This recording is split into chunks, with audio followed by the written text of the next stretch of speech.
So, a little scene item that kind of crept out this week. Yeah, it turns out people had other things focusing on. But Grant Morrison, creator of The Invisibles, Happy, Batman, Superman, the X-Men comic, tons and tons of work Grant Morrison has done, announced in an interview that he was sort of it's kind of the way it was described in this interview. There's a ton of context, and the articles are reporting it as Grant Morrison is non-binary. But there's more to it than that, and we're going to get into it, what this means, and why, frankly, it doesn't matter.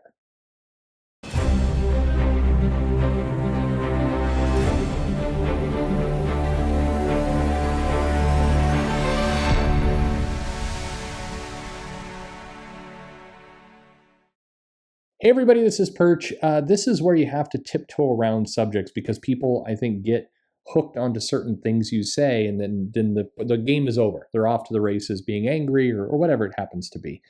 But basically, the story here is that Grant Morrison was on a sci-fi, no, sorry, not a sci-fi. He was on Mondo 2000 being interviewed. And basically, in his interview, he says a lot. This is a very, very, very long interview, and it's going to get really shortchanged by people taking one relatively small bit of content out of it and running with it as a victory, so to speak. But it's interesting how it's playing out. So Morrison says that basically how language preferences and possibilities are changing for people, and in particular, he's talking about creators and identity. So when he says, during the interview, he says, for instance, when I was a kid, there were no words to describe certain aspects of my own experience. I've been non-binary, cross-dressing, genderqueer since I was 10 years old, but the available terms for what I was doing and how I felt were far and few between. We had transsexual, we had transvestite, both of which sounded like DSM classifications rather than lifestyle choices. I didn't want to be labeled as a medical aberration because that's not how it felt, nor is it something cut and dried and done.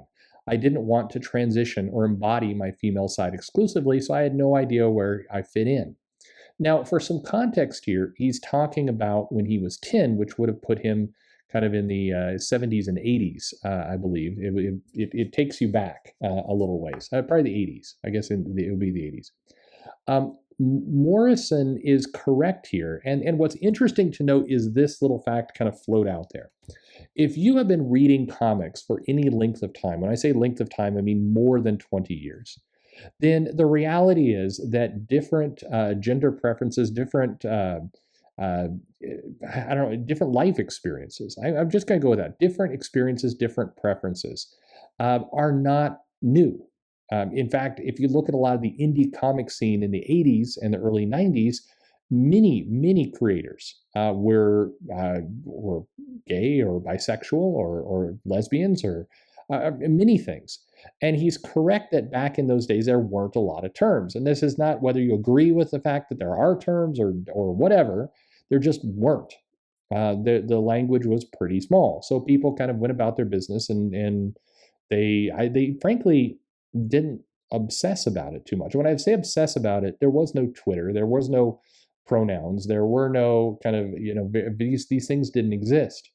Now it's your personal decision whether you think this is a good thing or a bad thing. If it was better when we lived in a world with all this highlight or spotlight on these things, or if it's better today where there are classifications for things. Morrison in the interview is describing this as kind of a good thing, and in the sense of, continuing from his article, terms like genderqueer and non-binary only came into vogue in the mid-90s, and frankly, I would argue it was about 10 years after that before they really came into any kind of use. So kids like me had very limited ways of describing our attention to attraction, to drag, and sexual ambiguity. Nowadays, there's this whole new vocabulary allowing kids to figure out exactly where they sit on the color wheel of gender and sexuality. So I think it's okay to lose a few contentious words when you're creating new ones that offer a more finely grained approach to the experience. That last little line is one that people skate over quite a bit.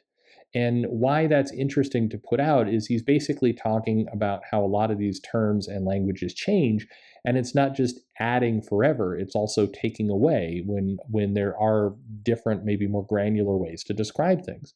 It's interesting to see some people object to that. When I first came across this article, I mean, I'll just be honest, I didn't think much of it. If you've been in comics, you've been following Grant Morrison for any length of time, then there's zero about everything that's in this interview that is a surprise. Morrison has touched on these topics before, and it's not new. The part that I think is more sad, and it's clearly not what Morrison was trying to do in his comments and in his interview, was he was not declaring himself, he's not planting a flag of this is my particular experience and I'm joining this part of the team and now I want to be represented on Twitter in this grouping and all the rest. In fact, Morrison's making a pretty strong case for people's identities to be complex and that there are different ways to describe it and that you shouldn't be pigeonholed into a word here or there. That's kind of in many ways the whole point. And a lot of this is being lost on a lot of the news articles and the tweets and the other things that are being written saying Grant Morrison is non-binary, and they're very specifically zeroing in on that term and wanting to lock it in. And the reality is, if you read his interview and you kind of listen to Grant Morrison, it's highly likely that that language will change. In fact, he says it again directly in his comments that it's okay to lose a few contentious words and you're creating new ones, and the fact that language perceptions and possibilities are changing and ever changing. And so it's interesting kind of as a side observer to watch all this stuff go down. For most people, and I think here the vast majority of people, they don't inherently care. They like Grant Morrison and what Grant Morrison chooses to identify as or call himself or whatever terms he wants to use is really Grant Morrison's business. They don't relate that to what's on the page. I think there's probably very, very few people that are going to read this article or this interview and go, well, I can't support him now. It's highly unlikely. And in fact, anyone who would do that again is somebody who hasn't been paying much attention to what Grant Morrison's been saying for 20 plus years.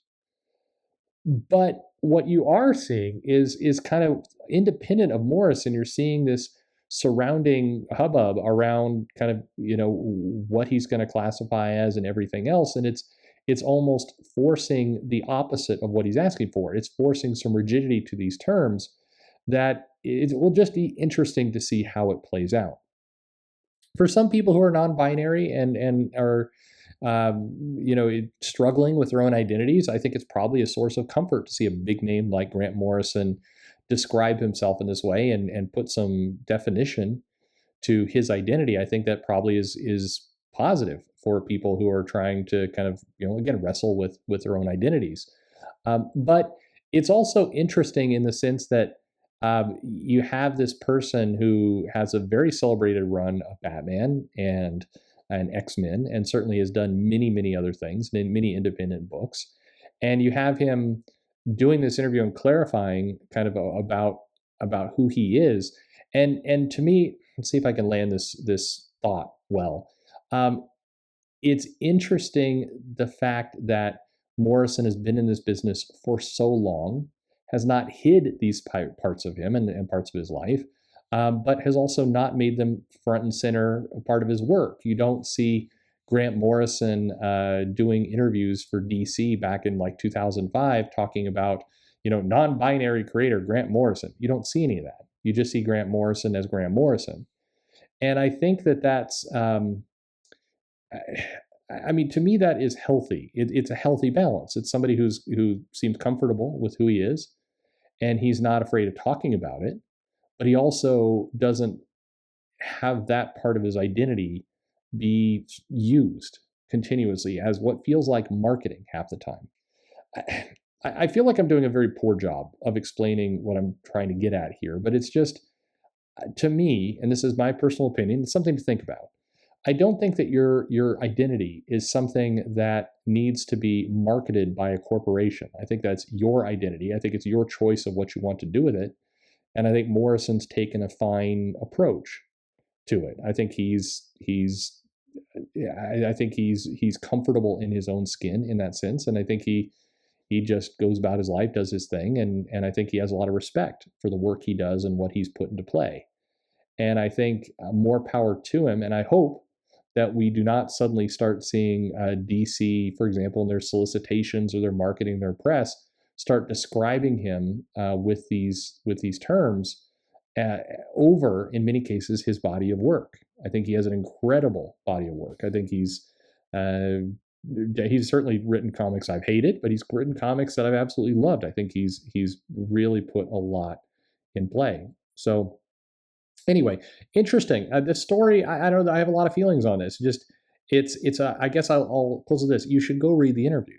You should go see everything he's talking about. He talks about being a showrunner. He talks about some of his feelings on religion. He talks about how he writes comics. He talks about terms and other things. And it really is. It's interesting. In fact, he closes kind of some of these comments here saying, when we make the jump to a non-Roman alphabet-based emoji language for the purposes of radio telepathic communication, things will change once more. And here I think he's taking a bit of the piss out of people, but who knows? Maybe this is he actually is looking forward to a emoji-based radio telepathic communication language. Could be. I don't know. At any rate, he's it's an interesting interview. It's telling. Some parts are eye rolling, some parts are very interesting, and I think it's good stuff. So I'd recommend looking at that. I recommend not um, gauging your understanding of who Grant Morrison is by a couple of comic book clickbait articles who took out of I mean, I don't know how many words. This is a long interview, and they took basically two sentences out of it and ran with it.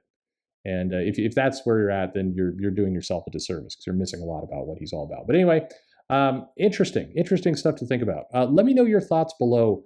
How much should your identity be front as a creator? It should be front and center when you're doing the work. Shouldn't the work be front and center? And your identity is maybe what speaks to your experience. And again, this is maybe just me, and I'm willing to accept this is just me. But I always feel like when the identity gets shoved out there right up front, it always feels, I don't know, it feels like it cheapens the creator. If I was a creator, I would hate that. I would absolutely refuse to have my identity put out as the very first thing that anybody saw. I would feel like that was disparaging my work. That's how I would feel. But how do you feel? Because there's another argument to this around being inspirational to other people and being able to not be afraid of your identity. And I think that's all fine arguments. It always feels cheap to me. It always feels like a marketing ploy when companies do this. I'm not talking about the individual and their identity. I'm talking about how companies use it to promote things. The word used really feels like it fits there for me. But this may be my own hang up. What do you think? Let me know in the comments below. Like, subscribe, click the bell for notifications. Most importantly, though, thanks for listening.